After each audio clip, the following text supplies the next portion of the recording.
Facts. To know. What does love mean, exactly? Understanding is love's other name. That to love another means to fully understand his or her suffering. Suffering refers to any source of profound dissatisfaction, be it physical, or psychological, emotional, or spiritual. Understanding, after all, is what everybody needs. But even if we grasp this on a theoretical level, we habitually get too caught in the smallness of our fixations to be able to offer such expansive understanding. If you pour a handful of salt into a cup of water, the water becomes undrinkable. But if you pour the salt into a river, people can continue to draw the water to cook, wash and drink. The river is immense, and it has the capacity to receive, embrace and transform. When our hearts are small, our understanding and compassion are limited, and we suffer. We can't accept or tolerate others and their shortcomings, and we demand that they change. But when our hearts expand, these same things don't make us suffer anymore. We have a lot of understanding and compassion, and can embrace others.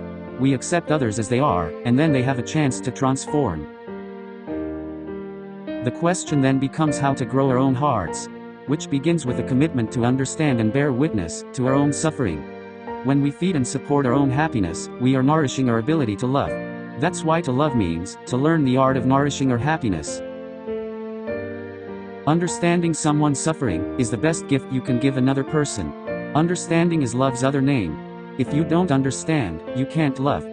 And yet, because love is a learned dynamic interaction, we form our patterns of understanding and misunderstanding early in life, by osmosis and imitation rather than conscious creation.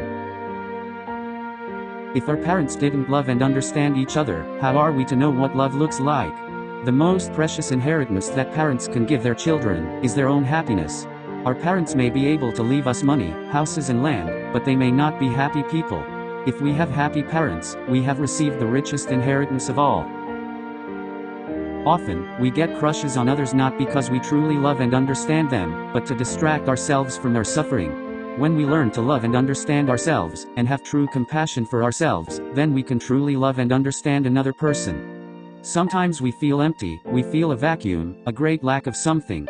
We don't know the cause, it's very vague, but that feeling of being empty inside is very strong. We expect and hope for something much better, so we'll feel less alone, less empty. The desire to understand ourselves, and to understand life is a deep thirst. There's also the deep thirst to be loved and to love. We are ready to love and be loved. It's very natural. But because we feel empty, we try to find an object of our love. Sometimes we haven't had the time to understand ourselves, yet we have already found the object of our love. When we realize that all our hopes and expectations, of course, can't be fulfilled by that person, we continue to feel empty. You want to find something, but you don't know what to search for. In everyone there's a continuous desire and expectation. Deep inside, you still expect something better to happen. Real and truthful love is rooted in 4 elements: loving kindness, compassion, joy, and equanimity, fostering which lends love the element of holiness. The first of them addresses this dialogic relationship between our own suffering and our capacity to fully understand our loved ones. The essence of loving kindness is being able to offer happiness. You can be the sunshine for another person. You can't offer happiness until you have it for yourself. So build a home inside by accepting yourself, and learn to love and heal yourself. Learn how to practice mindfulness in such a way that you can create moments of happiness and joy for your own nourishment. Then you have something to offer the other person. If you have enough understanding and love, then every moment, whether it's spent making breakfast, driving the car, watering the garden, or doing anything else in your day, can be a moment of joy. This interrelatedness of self and other is manifested in the 4th element as well, equanimity. The Sanskrit word for which, apeksha, is also translated as inclusiveness and non-discrimination. In a deep relationship, there's no longer a boundary between you and the other person. You are her, and she is you. Your suffering is her suffering. Your understanding of your own suffering helps your loved one to suffer less. Suffering and happiness are no longer individual matters. What happens to your loved one happens to you. What happens to you happens to your loved one. In true love, there's no more separation or discrimination. His happiness is your happiness. Your suffering is his suffering. You can no longer say, "That's your problem." Supplementing the 4 core elements are also the subsidiary elements of trust and respect, the currency of love's deep mutuality. When you love someone, you have to have trust and confidence. Love without trust is not yet love. Of course, first you have to have trust, respect, and confidence in yourself. Trust that you have a good and compassionate nature. You are part of the universe, you are made of stars. When you look at your loved one, you see that he is also made of stars and carries eternity inside. Looking in this way, we naturally feel reverence. True love cannot be without trust and respect, for oneself and for the other person.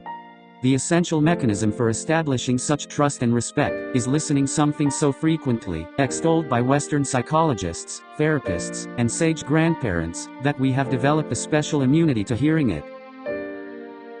To love without knowing how to love wounds the person we love. To know how to love someone, we have to understand them. To understand, we need to listen.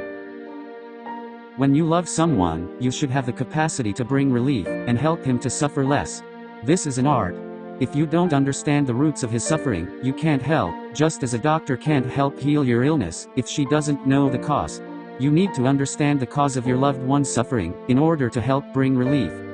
The more you understand, the more you love, the more you love, the more you understand. They are two sides of one reality. The mind of love and the mind of understanding are the same. Often, when we say I love you, we focus mostly on the idea of the I, who is doing the loving, and less on the quality of the love that's being offered. This is because we are caught by the idea of self. We think we have a self, but there is no such thing as an individual separate self. A flower is made only of non-flower elements, such as chlorophyll, sunlight and water. If we were to remove all the non-flower elements from the flower, there would be no flower left. A flower cannot be by herself alone. A flower can only be with all of us. Humans are like this too. We can't exist by ourselves alone. We can only be. I am made only of non-me elements, such as the earth, the sun, parents and ancestors. In a relationship, if you can see the nature of interbeing between you and the other person, you can see that his suffering is your own suffering, and your happiness is his own happiness. With this way of seeing, you speak and act differently. This in itself can relieve so much suffering. The remainder of How to Love explores the simple, profoundly transformative daily practices of love and understanding, which apply not only to romantic relationships, but to all forms of interbeing. Thanks for watching the video. For more update to my new videos, press the bell icon. And please don't forget to like, comment, share and subscribe to support my channel. Thank you.